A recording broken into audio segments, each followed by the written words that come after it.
La ferme de la Chapelle a co-organisé une fête de Noël avec l'association Viva le 15 décembre dernier.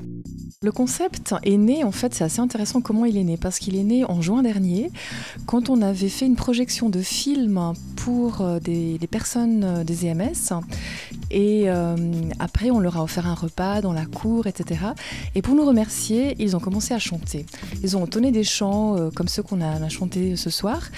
Et on s'est regardé avec Anne-Claude Juera, donc la présidente de Viva, avec Monsieur Alonso, qui habite aussi par ici. Et on s'est dit, il faut qu'on fasse une veillée de Noël, parce que vraiment, il y a matière pour ça.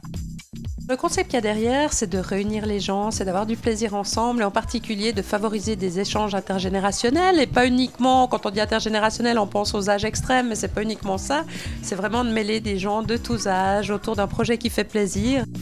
En plus, Nicole me disait qu'au mois de décembre, la galerie n'était pas occupée pour des expositions parce que les gens sont tellement occupés.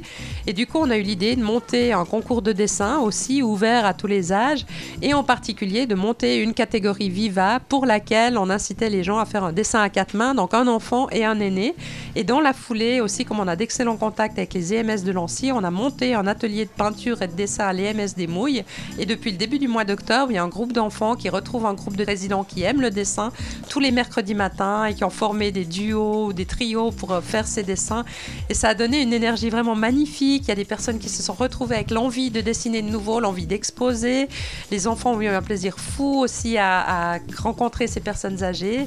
Et au point qu'on voulait arrêter l'atelier après le concours et tout le monde a dit mais non, on continue. Puis on a dit ok, une fois par mois. On a dit mais non, 2 fois par mois, ce serait bien. Donc on continue 2 fois par mois à faire ces ateliers de dessin. Vous avez vu l'émotion des gens qui étaient là, quoi. C'était vraiment un moment magnifique et qui est vraiment dans la lignée de ce qu'on veut favoriser.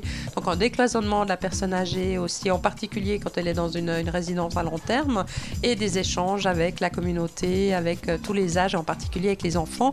Pour les enfants aussi, avec l'idée de casser l'image de la personne âgée, synonyme d'invalidité, d'incompétence, etc. Parce que là, ils ont vraiment eu l'occasion d'apprendre des tas de choses de leurs aînés.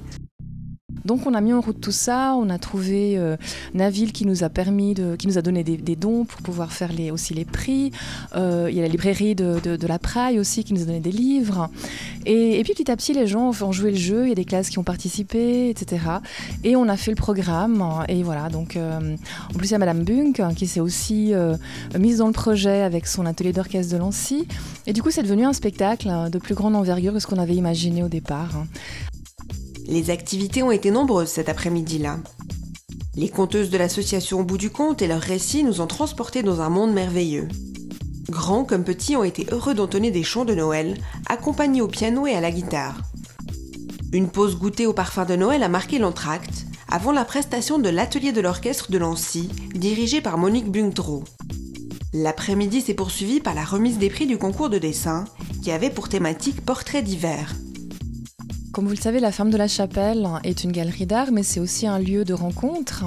C'est pour ça qu'on fait aussi des brunchs, qu'on fait des conférences, qu'on fait des contes, etc. Et d'ouvrir de cette manière l'espace également à des personnes âgées, par le biais d'un spectacle vraiment ciblé, permet vraiment de les faire venir. Parce que spontanément, elles ne viendraient pas. Alors, ça nous arrive de faire aussi des visites guidées pour des personnes résidant dans les EMS, mais sinon, c'est assez difficile. Donc, il fallait vraiment créer le projet pour faire ça. Et chacun a vraiment beaucoup de plaisir. On voit vraiment que ce soit la lumière qui brille dans les yeux des adultes ou les enfants qui sont ravis d'interagir avec des personnes plus âgées. Donc c'est vraiment très important. Un Noël avant l'heure, empreint de magie et de joie partagée.